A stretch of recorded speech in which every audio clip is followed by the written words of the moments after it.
So thank you very much for joining. And as we've said, well, the long-term vision is the Global Humanitarian Tech Hub. We had very robust discussions yesterday as an initial kickstarter off and with some solutions to go forward. But if I can ask perhaps Kilian to start off the first introduction and yeah, share your thoughts. Okay, let me switch off on the camera. Well, greetings to everyone. I'm sitting with a view on the Mediterranean. Beautiful weather in Tunis, where I'm based, North Africa. Maybe let me first give you some general thoughts about the themes, and I was also following with attention at least parts of the previous panel on what this is all about. First of all, I think there's high time to change the narrative about the whole theme of refugees. Refugees is sort of has become almost like a tribe, or has become such as a new species we seem to have invented. I mean, this is about human beings, it's about people, and people actually, yes, moving for a number of reasons. Yes, there is what we usually consider as the one of the main reasons is war and persecution, discrimination, so the fear of persecution as per the UNHCR definition. However, I mean, we're also seeing increasingly, obviously, the outfall of people on the move because they are in a way not always in a desperation with an immediate threat to their life, but they cannot realize, in fact, what makes what I would call beyond survival. So a lot of people living in conditions which are unacceptable, difficult, they don't access the fundamentals of life, difficulties to secure water, health, and so on and so forth. And particularly, of course, the climate change, natural disasters, but simply also extreme poverty are pushing people to make the decision to move. So the real number of people on the move because of these reasons is not 25 million, that's about 1 billion people globally who are in such a situation. It depends really on the definition. And so we need to be conscious that this is far beyond that dimension we see currently happening in Lesbos. It's an expression, it's the sort of the tip of the iceberg of what we're seeing.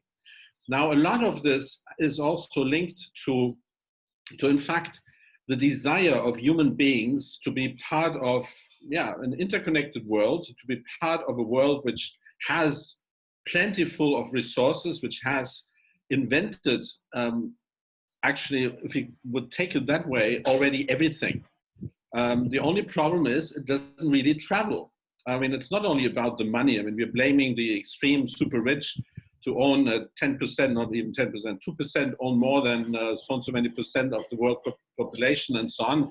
That's not the issue. It's also about knowledge. It's about technologies. It's about solutions which insufficiently actually traveling and made available. So what I'm, since I decided to quit the United Nations in 2014, when I was managing the refugee camp in Zaatari in Jordan with 100,000 Syrian refugees, what I'm really obsessed with is, on one hand, well, there's 7.5 billion people on Earth, and on the other hand, there's, I mean, many of them, most of them, do not have really the availability of accessing what we actually have already basically succeeded in inventing and doing and experiencing.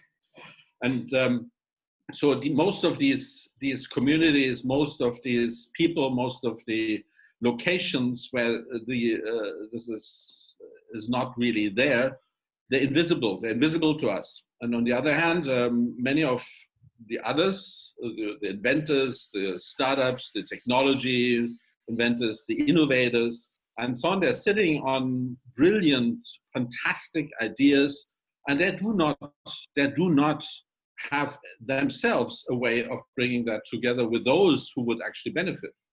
So what we're trying to do, and this is through our project Switchboard, is actually to connect the demand and the supply. Or let's call it, because the demand has a sort of a negative connotation, let's call it as well the opportunities and the supply.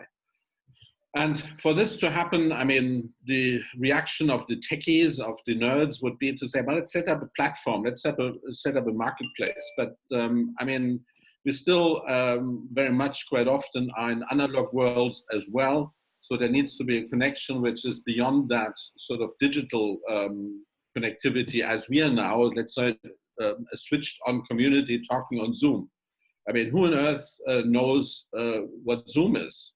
It's more people now, but there's still not 7.5 billion people who access this. So how can we have that exchange taking place? So I'm now again also from a, let's say, North African perspective, and we are here in Tunis very much working on that space too, is to create the meeting places, to create the facilities which actually enable that exchange to take place, and actually to broaden it, to, I mean, let me use the word, to democratize it, to socialize it, to have that accessible beyond the switched on people, who are obviously a number, but not really on the. So that means the concepts we're seeing increasingly happening in a number of places, obviously, as impact hubs, startup hubs, labs, this type of things, which bring people together. So for me, there is the sort of the combination of different tools and instruments is necessary to be set up to connect, bring people together, to co-create, and so on, and get out as well from that sort of arrogant, quite often the global north, if I can call it like this, or the more switched on nations and so on, to say we have a solution for you, and our solution, my solution, is the best. It's about really co-creation. It's really bringing that sort of, well, here's the situation, here's the opportunity, here's the challenge, and how can we best solve this? So there may be a technology which may be a good fit in one country, in one situation, which may not be the best fit in another one. The most advanced, let's say, waste management plans and technologies where we move in a direction of really bringing in a concept of circular economy and so on, and etc. They may not fit into a place in southern Tunisia. So how do we create those solutions best? Is, well, zero in, zoom in, and then bring in that debate, that discussion, and that joint work. Make that happen. A lot of this, again, I'm saying, can't be digital. Some of this is still analog. So that means people travel and will travel, hopefully, at some point again. And then on the other, I mean, it is obviously co-creation through better connectivity, creating tools.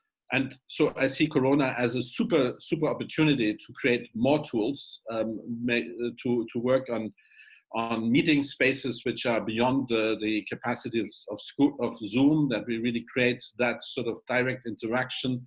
I mean, there's some organizations such as Shared Studios, for instance, which create, more very interactive, multi-dimensional spaces where you can meet, discuss, work together, jam together, make music together, make all sorts of things happen. Now, coming to Lesbos and how to look at that, I mean, Lesbos would have had a big problem even without any additional newcomers. Let's call them newcomers. Let's not call them refugees. And it has been pointed out rightly in the previous panel, the newcomers, and that is felt as being a challenge and as a threat by many. Some have seized the opportunity and they have built up new businesses and so on. But Lesbos would have had tremendous problems because of the situation in Greece, because it's an emigration producing location. There are challenges of reviewing and renewing, in fact, the way of how to look at agriculture, at tourism, at other solutions, which would make it, not forcibly, also for young people, more easy to stay on. And so in that direction, and I will soon conclude, no worries. And in that direction, we must look, and there will be also discussion, I think, later on in the afternoon, we must look into how can we actually create the space for people who are now on the island, and that's the local population. Please not call them community, because I have my doubts on that whole sort of community. These are people who live there, they have their challenges, and before they talk about community, they will talk about themselves. So how can we make that difference for everyone? How can we look into the challenges Lesbos has? So now the concrete proposal, which we will be hopefully exploring more in detail in the future, in the afternoon and in the weeks and months to come, is to really create that space where that is happening. I mean, you obviously, Vasily, and others have created some of this, but it's pretty much limited, or has been limited to let's say, in a more exclusive sort of group of people coming together. Let's open it up and build bridges for people to come together. So how does this happen? So a physical location,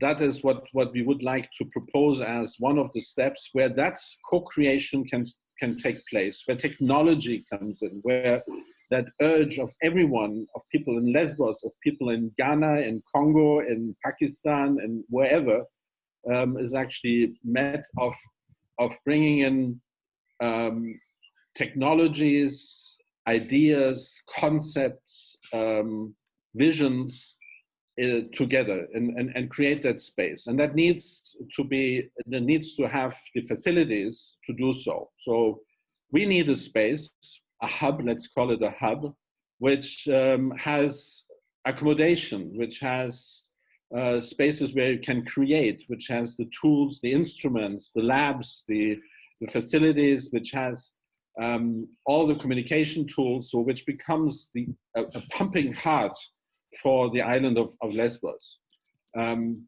That's where the things will be happening. That's where people, young people and also older people like me, can actually feel well, where there's fun, where there's entertainment, where there is, in fact, that community, a real community which builds up of co-creation. So building up a hub which brings that together in Lesbos, I think that would be one of the first steps in that direction. And I believe, I mean, it's a fantastic location. It's a tourism location. It's a place where people really would like to go to and have been going to historically.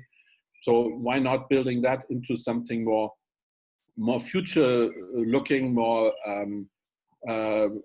trying to tell a story of the future of Lesbos rather than looking into crisis and from a doom and gloom perspective. So that's my concrete proposal. We have, and we will be sharing this at a later stage. We have developed the first concept. It's also something, by the way, we're doing here in Tunisia, where we have the same issues. People dreaming of a more connected world, dreaming of interacting with other people. Why do they want to get out? Because not maybe only because of jobs and things, also because it's about lifestyle. And maybe in a very last remark here, I mean, I still believe very much, despite its misbehavior, I still believe very much into Europe as a project. And coming from, and I was made the year the wall came up. And that was a dramatic year, I think, for 1961 for Europe and for Germany. obviously particularly, but for Europe, for the world, in dividing and building up walls.